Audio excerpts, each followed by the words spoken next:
This video is sponsored by Craftsy, an online resource for all things creative. More on them a little later in the video. I truly believe we're all creative beings, and for some of us, that creativity speaks through dollmaking, a storytelling thread channeled via sculpted wool and new or repurposed textiles. As artists and dollmakers, we're in the business of telling stories. We tell fiber stories, whether they be our own, our children's, or the wool embodiment of fictional characters. This creative process is mired with insecurities, a steep learning curve, and many curveballs that life sends you to test us. After 17 years in the dollmaking arena, I have learned to deal with these experiences, the flow of creative energies, and to balance my artistic needs alongside growing a home-based business. Starting a new year always feels full of promise to me. So here's my advice to you in your maker's journey. From practical dollmaking advice to tips on dealing with deeper emotional valleys and a more gentle approach to your creative process. Embrace imperfection while striving for excellence. I am not a perfectionist, and I believe that is one of the main reasons why I'm still making dolls with so much passion after 17 years. I am, however, married to a perfectionist, and I've also taught many a student who has the perfectionist aim. In my humble opinion, it is very hard to learn with an open heart when your perfectionism keeps making you feel your work is so inferior. Truth is, for most of us, there will be a steep learning curve in becoming the creator of our dreams. There will be many dolls, dresses, and shoes that will be subpar in our lives. And while a critical eye is necessary to advance, too critical an eye can take all the wind out of your sails. So in my case, I've never strived for a perfect doll. I strive instead for excellence, for the best I can make at any point in time. I see where I'm lacking and I focus my effort in that regard. You have to choose your battles if you want to grow. Little by little, my skills have increased. I constantly gather more knowledge to cement my experience. You become a better artist, not by sheer force or wish, not by beating yourself down, but by analyzing your past work and learning from it, aiming for greater heights to make better seams, to embroider more soulful eyes. This is why I am very pleased to introduce you to today's sponsor, Craftsy, an online resource for all things creative, a helpful community for beginner crafters to masters of their craft. Learn directly from the experts with classes taught by experienced award-winning instructors who share their professional techniques that will take your skills to the next level. Craftsy classes include step-by-step instruction plus helpful downloadable resources to make learning easy. As a very experienced doll maker, I found this course incredibly helpful. Learning to make doll clothes and make adjustments to dress patterns based on body size is something I struggled with immensely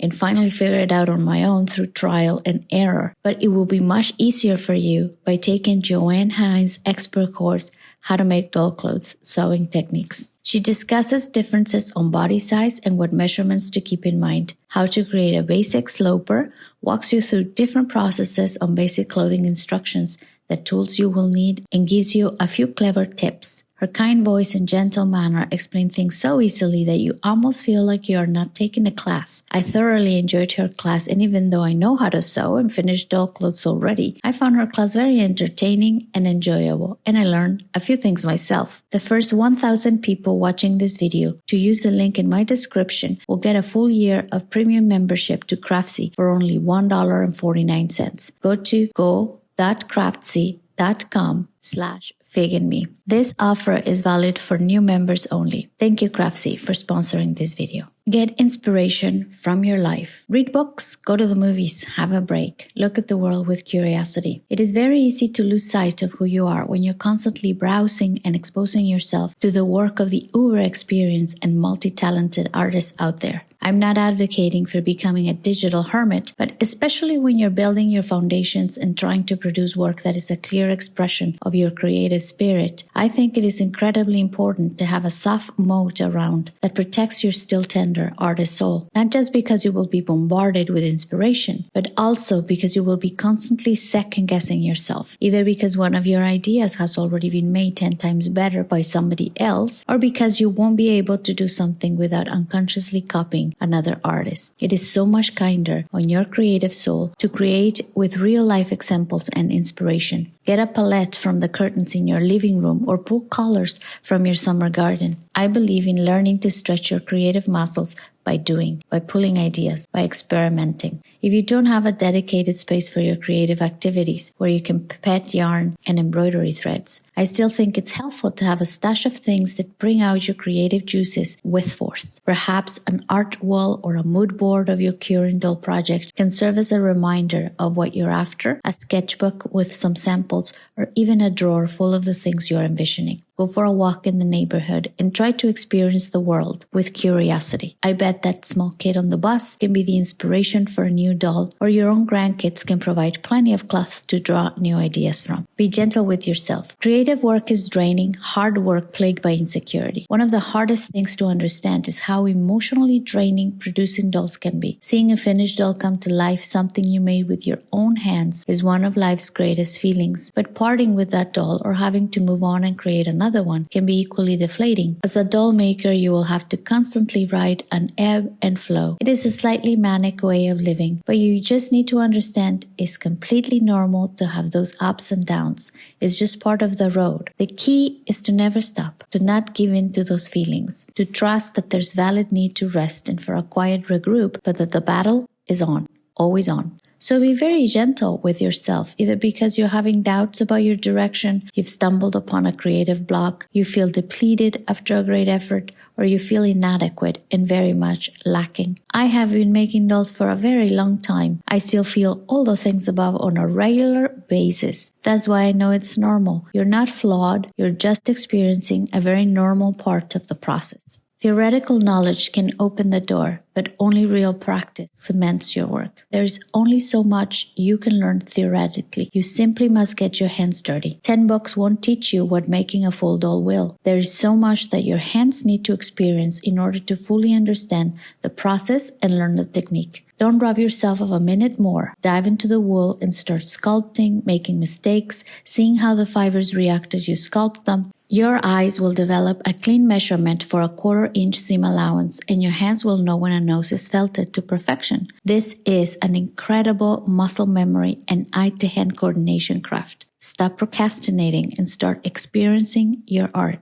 Make messes and learn from them. You practice during creative blocks. I find creative blocks incredibly instructive. I journal through them, I write through them on my blog, I chat with my doll making friends, and usually that brings me right out of them. In the normal day-to-day work in the studio, I'm plagued with mini nightmares or unsolvable conundrums. Usually, a walk will clear them right out. On more technical problems, my pillow is my best friend. But then there are valleys of despair. Deep fjords to cross when you feel very lost as you're designing a new doll pattern or coming up with new direction. Those are much harder to solve or overcome. I find all they need is time. You can't rush them. They're almost like a storm that needs to wail and rage and then break really hard, and suddenly all is calm again. You return to your center and you find your answer. Learn to gently push through frustration when a doll face isn't coming out. Treat yourself as kindly as you will your best friend who is struggling with a teething baby.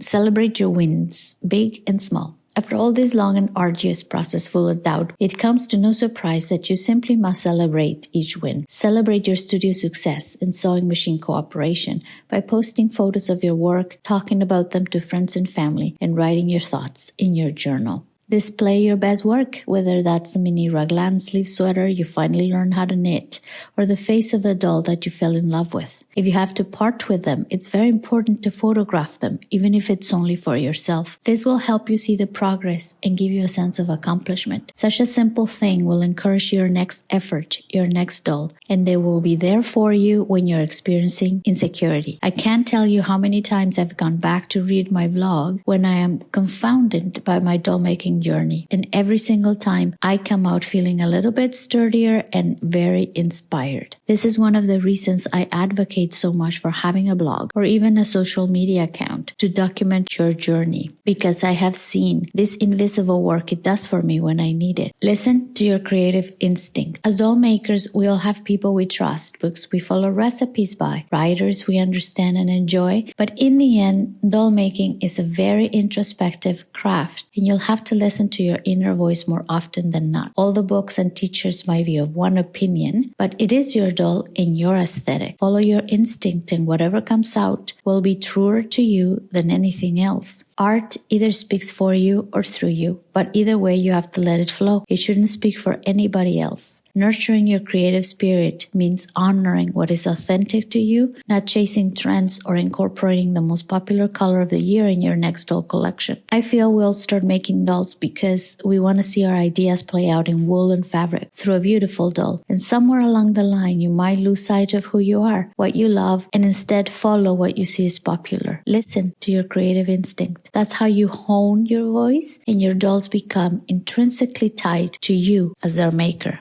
So there you have it. 7 helpful ways to nurture your creative soul this year while keeping excited, mindful, and paying attention. Don't forget to check out Craftsy so you can develop those crafty areas where you're feeling pull right now. And please let me know if you like videos like this one by liking and commenting on the video. I read and reply to all your comments, and it has been incredibly helpful to see which videos connect more deeply with you all so I can create more like those. Last parting words. Half the charm of handmade dolls is that they contain little mistakes, the mischief of the creative spirit. No two eyes are identical, not all stitches are the exact same size with the exact same slant. And while nobody aims to create a wobbly doll, there is charm in the unique maker's mark. We are not making nor aiming for heavily produced factory-style artwork. What an oxymoron. In this day of sweatshops, soulless mass-produced work, and AI, I think it is more important than ever to embrace your humanity and therefore your imperfections as an earth being,